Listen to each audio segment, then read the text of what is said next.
नमस्कार दोस्तों, मैं हूं ममता तिवारी और आप सभी का स्वागत करती हूं मेरे चैनल ममताज वे में। कैसे हैं आप सब? तो ये बताने के लिए कमेंट बॉक्स में हर हर महादेव हमेशा की तरह ज़रूर लिखिए। तो चलिए, आज हम इस वीडियो में जानेंगे कि पीपल वृक्ष की जब हम परिक्रमा करेंगे या पूजा करेंगे, उनको जब जल से सींचेंगे तो कौन सी एक गलती आपसे बिल्कुल भूल कर भी वो गलती आप मत कीजिएगा और उन सभी को जल देनी है, पीपल वृक्ष की परिक्रमा करनी है, पूजा करनी है। जिनके ऊपर सरसाती चल रहा है, शनिचरा चल रहा है, उनको तो और भी अमावस्या के दिन पीपल वृक्ष को जल चढ़ानी चाहिए, पूजा अर्चना करनी चाहिए। या उनकी माँ कर सकती हैं या उनकी वाइफ कर सकती हैं, अगर पति के ऊपर है या बेटे के ऊपर है तो।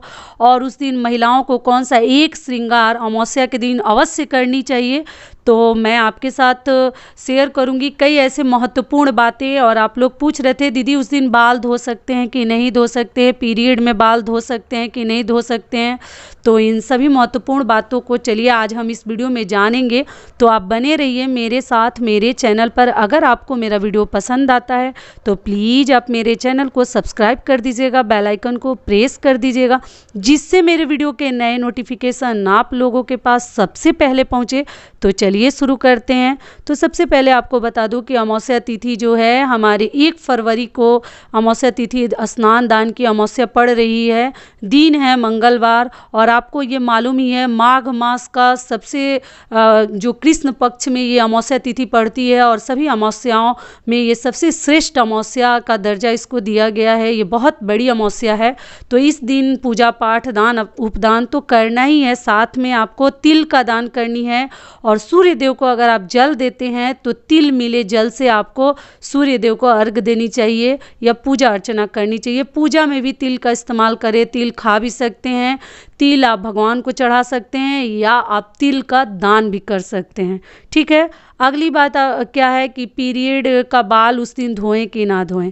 तो देखिए, अमावस्या तिथि के दिन किसी भी प्रकार का बाल आपको नहीं धोनी है। उस दिन शैम्पू साबुन अपने बालों में बिल्कुल ना लगाएं, वो पीरियड का हो या वो नॉर्मल हो या वो लड़की हो या सुहागिन महिला हो या कोई और भी हो, आपको अमावस्या के दिन अपने बालों में शैम्पू नहीं लगानी है। यहाँ तक कि लोग कंघी भी नहीं लगाते हैं, बाल नहीं टूटना चाहिए।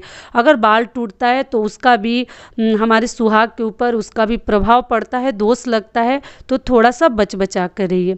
कौन सा एक चीज़ आपको श्रृंगार में अवश्य करनी है, बाकी श्रृंगार थोड़ा बहुत कम कीजिएगा, लेकिन सिंदूर अमावस्या के दिन आपको सिंदूर अवश्य लगानी है। बाल में कंघी कीजिए या मत कीजिए, लेकिन अमावस्या के दिन साथ में तेल मत लगाइएगा। तेल सिंदूर एक साथ नहीं किया जाता, लेकिन सिंदूर उस दिन जरूर लगाइएगा। और पीला सिंदूर हो तो और भी बेहतर है, तो पीला सिंदूर आपको लगानी है। जिनके राज्य में पीला सिंदूर मिलता है, जो लगाते हैं उनको मालूम होगा, तो पीला आप लगाइए जिनको मिल जाए। और जिनको नहीं मिलता है वो कोई बात नहीं, वो लाल भी लगा सकते हैं, कहीं कोई दिक्कत नहीं है। और सिंदूर और आटा का दान भी करना है, जो कि मैं आपको बता चुकी हूँ कि सिंदूर का दान अमावस्या तिथि पर बहुत महान दान कहा जाता है। आटा की जगह आप पैसा भी ले सकते हैं, लेकिन आपको दान अवश्य करनी है। ठीक है, एक चीज़ ध्यान रखिएगा, आप लोग पूछ रहे थे कि दीदी सिंदूर नया चाहिए या किसको दें, क्या करें। पैसा तो हम दान पेटी में या किसी ज़रूरतमंद को दे देंगे, आटा भी किसी को दे देंगे मान लो, तो सिंदूर का क्या करें। तो सिंदूर देखिए, अगर डिब्बी का आप दान कर रही हैं तो आप अपनी किसी भी बहन बेटी को भी दे सकते हैं या ब्राह्मण या ब्राह्मणी को भी आप सिंदूर दे सकते हैं। अगर नया डिब्बी आपके पास नहीं है मान लीजिए, तो आपको खरीदने जाने की कोई ज़रूरत नहीं है। आप क्या कीजिएगा कि जो भगवान को हम सिंदूर लगाते हैं ना, उसको एक पेपर पर थोड़ा सा डाल लीजिएगा, निकाल लीजिएगा। जो भगवान को सिंदूर लगाते हैं, जो खुद लगाते हैं उस सिंदूर को नहीं, जो भगवान के लिए आप इस्तेमाल करती हैं सिंदूर, उसी को एक पेपर पर थोड़ा सा ढाल लीजिएगा और उसी को एक पुड़िया बनाकर और पैसे या आटे के साथ उसको दान कर दीजिएगा। ठीक है, तो ये भी क्लियर हो गया। अगली चीज़ क्या है कि आपको पीपल वृक्ष की जब पूजा करने जा रहे हैं तो कौन सी एक बात आपको ध्यान रखनी है, जो कि हर आदमी ये गलती ना करे। मैं चाहती हूँ कि आप लोग से ये गलती ना हो। पीपल वृक्ष की पूजा आपको मालूम ही है, किसी भी प्रकार का घर में परेशानी, शनि का दोष अगर आपके ऊपर है, शनिचरा भी चलते हैं कई आदमी के ऊपर और सड़साती चलते हैं, तो पीपल वृक्ष की पूजा तो अभी भी हमारे घर लोग करते हैं, हमारी मम्मी लोग करती है कि हमारे बाल बच्चे जहाँ कहीं भी रहें, स्वस्थ रहे, सुरक्षित रहे। तो हर महिलाओं को करनी चाहिए, अपने पति के लिए या अपने बेटे के लिए, या अगर आपके ऊपर भी है तो आपके घर के ऊपर। ठीक है, तो आपको क्या ध्यान रखनी है कि जब जल चढ़ाइएगा तो उसमें तो तिल डालनी ही है, तिल तो डालकर आपको जल देनी ही है, पीपल वृक्ष के ऊपर चढ़ानी है। आपको क्या ध्यान रखनी है कि आपको कभी भी गुड़ भी डालते हैं, ठीक है, गुड़ और तिल डालकर जल दिया जाता है। उसमें आप ध्यान रखिएगा कि आप तांबे का बर्तन से, मतलब सूर्य देव को आप चढ़ा सकती हैं, लेकिन पीपल वृक्ष के ऊपर जो ही आप जल चढ़ाती हैं वो आपका जो पात्र है, बर्तन है, लोटा ग्लास कुछ भी हो, वो तांबे का ना हो। ठीक है, क्योंकि ऐसा माना जाता है कि अगर पीपल वृक्ष पे, आपको मालूम ही है ना, तांबा का बर्तन में अगर आप गुड़ डालते हैं तो उसको शराब का रूप, मदिरा का रूप में उसको माना जाता है। तो इसलिए आपको कभी भी तांबे के बर्तन में ना गुड़ डालकर किसी को भी जल नहीं चढ़ानी चाहिए। पीपल वृक्ष में तो एकदम नहीं चढ़ानी चाहिए। आप उस जगह पे स्टील का भी ले सकते हैं, कोई दिक्कत नहीं है, या आप पीतल का भी ले सकते हैं, कहीं कोई दिक्कत नहीं है, लेकिन तांबे के बर्तन में अगर हम गुड़ डालते हैं वो मदिरा रूप में हो जाता है, शराब के रूप में उसको माना जाता है। तो इसलिए कभी भी आप तांबे के बर्तन में गुड़ घोलकर आपको नहीं पीपल वृक्ष की पूजा करनी चाहिए या जल चढ़ानी चाहिए। ठीक है, तो ये भी क्लियर हो गया। आगे चलिए जान लेते हैं कि तिल डालकर आपको एक दीपक भी जलानी है।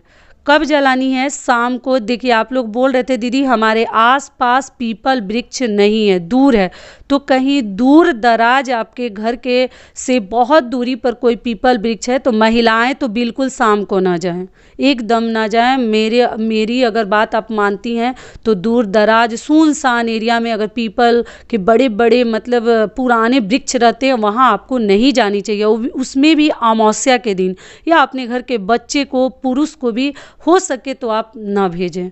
ठीक है, अगर आसपास में चहल पहल है, एकांत नहीं है, तो वैसे जगहों पर आप शाम को जाके दीपक जला दीजिए।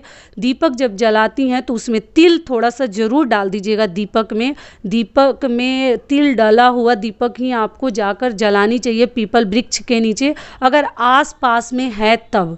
नहीं है तो अगर आपके आसपास समी जी का भी अगर वृक्ष है, समी का, तो उसके भी नीचे आप दीपक प्रज्वलित कर सकती हैं, तिल डाला हुआ। ठीक है, और जल भी दे सकती हैं। दोनों को मतलब दोनों वृक्ष में आपको कोई भी एक वृक्ष मिल जाता है तो आप उस प्रकार से जल दे सकती हैं, लेकिन खुद भी मत जाइए और अपने घर के पुरुष को भी अमावस्या के दिन शाम को कहीं दूर दराज बगीचे वाले जगह पे, देखिए मैं एक बार और आपको रिपीट कर दे रही हूँ, आप कभी मत भेजिएगा। ठीक है, बहुत भयावह होता है, डर लगता है, कभी ना भेजें। तो ये हो गया। और अगली चीज़ क्या है कि मान लीजिए वो भी किसी के पास नहीं है, वो भी पीपल वृक्ष आपके इर्द गिर्द आस पास में कहीं कुछ नहीं है, तो क्या कीजिएगा, और पीपल वृक्ष के नीचे भी अगर आप जलाती हैं ना दीपक, तो दक्षिण मुखी करके उसका, जैसे पूरब पश्चिम हम भगवान को दीपक जलाते हैं, लेकिन वो हमारे पितृ के लिए, मतलब पितरों के लिए, पितरों को प्रसन्न करने के लिए सब दीपक वगैरह हम जलाते हैं पीपल वृक्ष के नीचे, तो आपको दक्षिण मुखी करके दीपक को रख देनी चाहिए। अगर वो नहीं मिलता है तो घर में भी शाम को एक दीपक जला लीजिए और जलाकर कहीं भी रखिए, किसी भी कोने पर रखिए। दक्षिण के कोने पर रखा जाता है अमावस्या के दिन, तो दक्षिण के कोने पर भी दक्षिण मुखी करके दीपक का लौ जो है उसको दक्षिण के तरफ ही करके दक्षिण के कोने पर रख दिया जाता है। अपने पितरों को प्रसन्न करने के लिए ये सब कार्य हम करते हैं। ठीक है, और जो दान उपदान करनी है वो तो करनी ही है। दान देकर कभी किसी से बताइए मत कि हमने आज तो इतने लाख का दान कर दिया, ऐसी सब गलतियां आपको नहीं करनी चाहिए, जो कि मैं अपने लास्ट वीडियो में बता चुकी हूं।